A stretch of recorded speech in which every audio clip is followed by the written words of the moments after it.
네, 안녕하세요. 최하석 형제입니다. 제 성격을 아시는 분은 아시겠지만 저는 내성적인 사람이라 이런 곳에 서는 것이 매우 불편한 사람입니다. 하지만 어제 전도하며 하나님께 받은 은혜가 너무 커서 함께 나누고자 목사님께 특별히 부탁드려서 이 자리에 서게 되었습니다.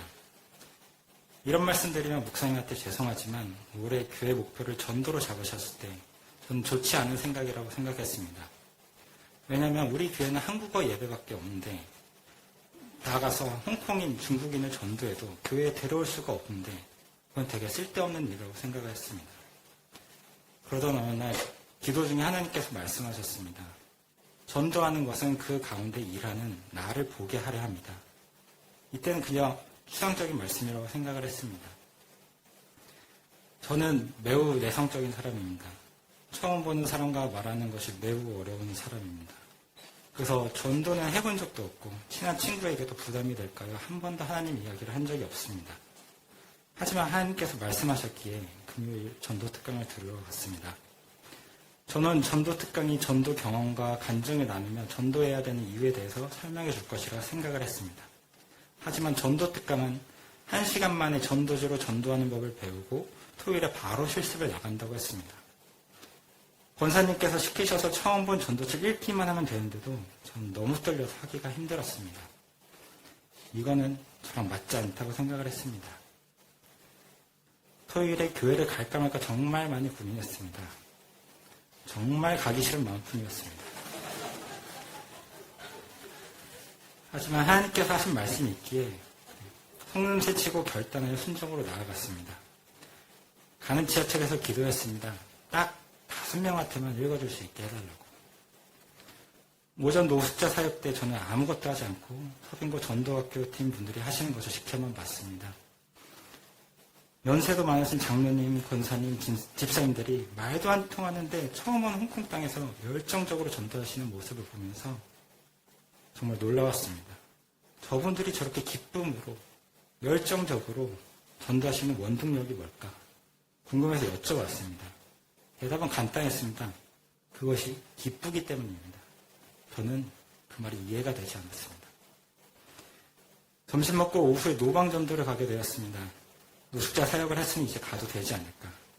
충분히 많은 일을 하지 않았을까. 지금이라도 도망치는 게 낫지 않을까. 그래도 내가 직접 전도를 해야 하나님이 일하시는 것을 볼 것 같아서 참여를 했습니다. 그렇게 총 쏘는 법만 배우고 전장터로 나가는 학도병의 심정으로 유방전도를 나가게 되었습니다. 장로님과 팀으로 나가게 되었는데 저는 몸이 얼어붙어서 사람들에게 다가갈 수조차 없었습니다. 그러자 장로님께서는 본인이 먼저 나가서 대상자에게 90도로 인사를 하시며 이하오, 워스 한 걸음 하신 후 저를 바라보시는 겁니다. 장유서를 지키는 저로서는 피할 수 없었습니다.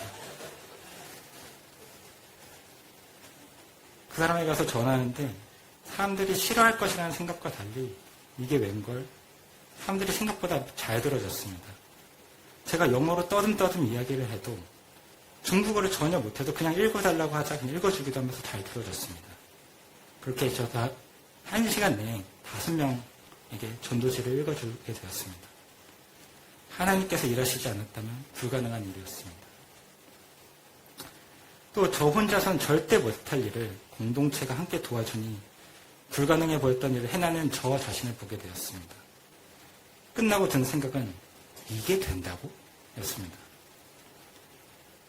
이뿐만 아닙니다. 한 권사님이 말도 안 통하는 무슬림에게 번역기를 써가면서 전도를 해서 영접 기도까지 했다는 말을 들었습니다. 이런 불가능해 보였던 일이 하나님께서 하시니 가능함을 전 바로 앞에서 보게 되었습니다. 끝나고 집으로 오는데 마음이 너무 행복했습니다. 너무 행복해서 저녁을 안 먹어도 배고프지가 않았습니다.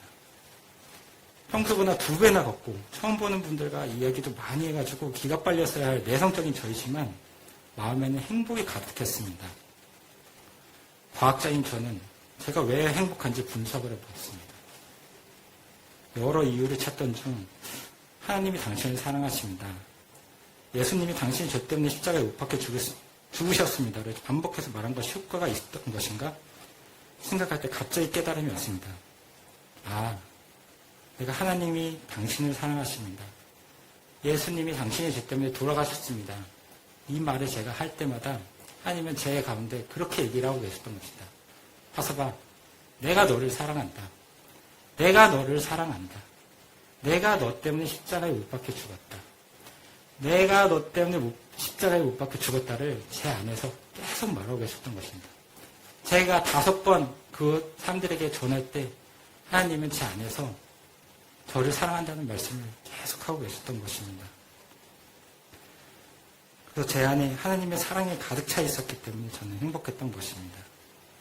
이거를 깨달은 순간 정말 오랜만에 하나님의 사랑에 감격해서 펑펑 울었습니다. 예수님이 나를 사랑하셔서 대신 죽으셨음이 마음 깊숙이 느껴졌습니다. 마태복음 마지막 절인 28장 20절은 이렇습니다. 내가 너희에게 명령한 모든 것을 그들에게 가르쳐 지키게 하라. 보라, 내가 세상 끝날까지 너희와 항상 함께 있을 것이다. 이 말씀은 두 개의 다른 말씀이 아니었습니다. 우리가 전도하고 양육할 때 예수님께서 우리와 함께함을 우리가 보게 될 것이라는 말씀이었습니다. 저는 이 말씀을 실제로 체험한 증인입니다. 사랑하는 성도 여러분, 저는 전도가 교회를 키우려고 하는 게 아님을 저는 깨달았습니다. 전도는 다른 사람을 위해서 하는 것이 아닙니다. 나를 위해서 하는 것입니다. 전도는 예수님께서 자신의 사랑을 언제 어디서나 느낄 수 있도록 저에게 주신 하나님의 선물입니다. 전도하는 가운데 하나님의 사랑을 느낄 수 있고 그로 인해 우리는 행복해질 수가 있습니다. 전도지 안쪽은 전도 대상자들 위한 메시지지만 다 끝나고 나서 우리가 전도자가 보게 되는 맨 앞장은 최고의 행복입니다. 이 최고의 행복은 다른 사람한테 주는 것이 아닙니다. 전도하는 사람만이 느낄 수 있는 최고의 행복입니다. 전도는 전도학교를 마친 사람만 할 수 있는 것이 아닙니다. 저같이 내향적인 사람도 1시간 교육받고 할 수 있습니다. 누구든지 할 수 있습니다. 믿음이 있고 성령 충만한 사람만이 할 수 있는 것이 아닙니다. 오히려 믿음이 부족하고 예수님의 사랑을 느껴보지 못한 분들을 위해서 주시는 지름길이요 해결책입니다. 이 행복을 저만 누리길 원치 않습니다. 여러분들도 이 행복을 같이 느꼈으면 좋겠습니다. 감사합니다.